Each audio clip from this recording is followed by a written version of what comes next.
তীব্র নিন্দা জানাই এবং বাংলাদেশ জাতীয়তাবাদী ছাত্র দলের পক্ষ থেকে তীব্র নিন্দা জানাই এবং আমরা এটার বিরুদ্ধে আছি। আমরা বাংলাদেশে ভারতীয় আগ্রাসনকে কোনোভাবেই বরদাস্ত করব না এবং আমরা ইসকনের বিরুদ্ধে এবং ভারতীয় আগ্রাসনের বিরুদ্ধে বাংলাদেশ জাতীয়তাবাদী ছাত্র দল সর্বোচ্চ ভূমিকা পালন করব। বাংলাদেশে কোনো ভারতীয় আগ্রাসনকে বরদাস্ত করা হবে না।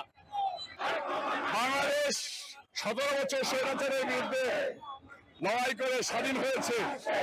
ভারত সবসময় বাংলাদেশের বিরোধিতা করেছে, বাংলাদেশের সাধারণ জনগণের বিপক্ষে অবস্থান নিয়েছে। বাংলাদেশের সাধারণ মানুষের রক্ত নিয়ে ভারত হোলি খেলেছে। এই হোলির বিরুদ্ধে আমরা বাংলাদেশ ঐক্যবদ্ধ হয়ে রাজপথে নেমে এসেছি।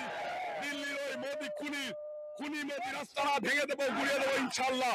বাংলাদেশের আর একটা দূতাবাসে যদি হামলা হয়, দিল্লির দূতাবাসে হামলা হবে।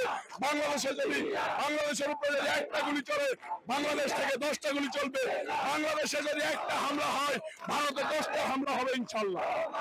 এটা একটা পূর্ব পরিকল্পিত দেশের সাবেক স্বৈরাচার সরকার শেখ হাসিনা ও তাদের দোসররা আওয়ামী লীগ দিল্লিতে বসে বাংলাদেশ নিয়ে একটা দাঙ্গা সৃষ্টি করার জন্য পায়তারা করতেছে।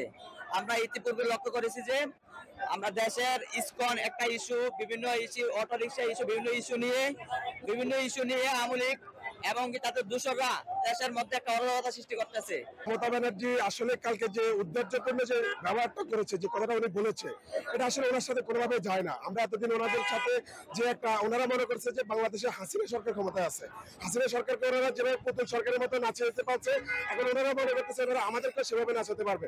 তবে এনডিএ সরকারের ভুলে যাওয়া উচিত। এটা দিল্লি না, দিল্লির কোনো ছামছামি করার মতো আমরা ভুটান না, নেপাল না, এটা জিয়ার বাংলাদেশ। জিয়ার বাংলাদেশে জিয়াউর রহমানের আদর্শের সৈনিকরা যতদিন পর্যন্ত বেঁচে থাকবে, ততদিন পর্যন্ত ভারতীয় কোনো আগ্রাসন এদেশে আমরা রুখে নেব ইনশাল্লাহ। হাইকমিশনের যে হামলা, যেটা অত্যন্ত নিম্নমানের, মানে একটা হাইকমিশনের রক্ষা করার দায়িত্ব হচ্ছে, কিন্তু জাতিসংঘের একটা নির্দিষ্ট নিয়ম আছে, পররাষ্ট্রনীতি আছে, পররাষ্ট্র শৃঙ্খলার মধ্যে আছে। পররাষ্ট্রনীতি তারা আমাদের ভিয়েনা যে কনভেনশন সেন্টার, ওই ভিয়েনা কনভেনশনে একটা নিয়ম আছে যে আপনার পররাষ্ট্র দপ্তরগুলো, পররাষ্ট্র সেন্টারগুলো নিয়ন্ত্রণ করার জন্য, কিন্তু ওনারা এটা দিতে ব্যর্থ। এটার জন্য আমরা জাতিসংঘের কাছে এটার প্রতিবাদ জানাই যে ওনারা কেন আমাদের ভিয়েনা কনভেনশন সেন্টার চুক্তি ওনারা কেন ভঙ্গ করছে। কারণ আমরা তো আমাদের দেশে তো, বাংলাদেশে তো অসংখ্য পররাষ্ট্র দপ্তর আছে, কই আমরা তো কোনো দপ্তরে যাই কোনো কিছু করি না। এখন একটা জিনিস হচ্ছে, আপনার দেশে আমার পররাষ্ট্র দপ্তর নিরাপদ না, কিন্তু আপনার দেশের অসংখ্য লোক আমার দেশে এখনো বসবাস করতেছে। আমার দেশে রিলিজ না গেলে আপনার দেশের মানুষের এখনো ওদের কোনো পুজোই হয় না। এখন আপনারা আমার দেশে আম না গেলে আপনাদের মিষ্টিমুখর হয় না। সবকিছুর পর আমরা কিন্তু ভারতের সাথে সবসময় বন্ধুত্বপূর্ণ, সৌহার্দ্যপূর্ণ সম্পর্ক শেষ করার জন্য চেষ্টা করছি। ধন্যবাদ।